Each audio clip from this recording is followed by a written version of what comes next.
The shining star on the 15th window leads us to the legend of the Christmas Rose. Legend tells us that long, long ago, the stars sent messages to men on earth.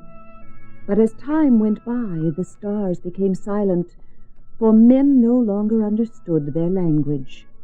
But the wise men who traveled to Bethlehem still understood, and here and there a few others heard a little of what the stars were saying. One of those was a humble shepherdess named Joanna. How she lovingly looked up at the stars through the long nights as she sat tending her sheep on a hillside near Bethlehem. She listened, and she learned many things. Sometimes she heard their names.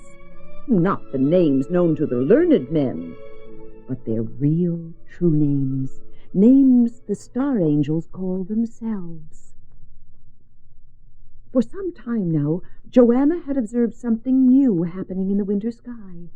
From far away, a warm and radiant light had begun to shine, the light of a star which grew brighter and moved closer and closer until it seemed to hover over Bethlehem. Joanna begged the star to tell her what was happening, but it was silent, until one night, as she sat watching, she prayed with all her might. Star of wonder, star of light, radiant star that shines so bright, I pray you may, I pray you might, speak to me this wondrous night. As if in answer, a ray of starlight came down to her with the shimmering message of the star angel. The Son of God is born upon the earth, little Joanna. Follow me, I will lead you to the Holy Child. Joanna rose to follow, then tears came into her eyes. I have no gift. The Son of God must have a gift of greeting. Do not weep, little shepherdess. Take these greetings from the stars.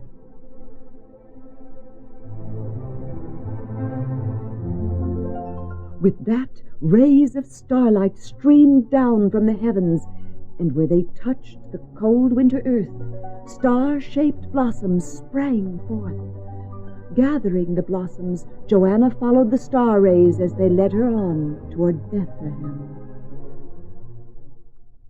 As Joanna entered the stable, Mary was holding the Holy Child in her arms.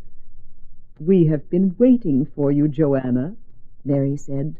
Come, bring your precious flowers, so that my son may remember the joy of the star world while he is here on earth. And as Joanna knelt in rapture and offered the blossoms to the baby Jesus, he looked at her with a radiant smile and reached out. And as his tiny fingers touched the blossoms, golden centers formed within the flowers. The Christmas rose came into being. And each year it blooms in the cold of winter to remind us of the star gift brought by the little shepherdess nearly 2,000 years ago.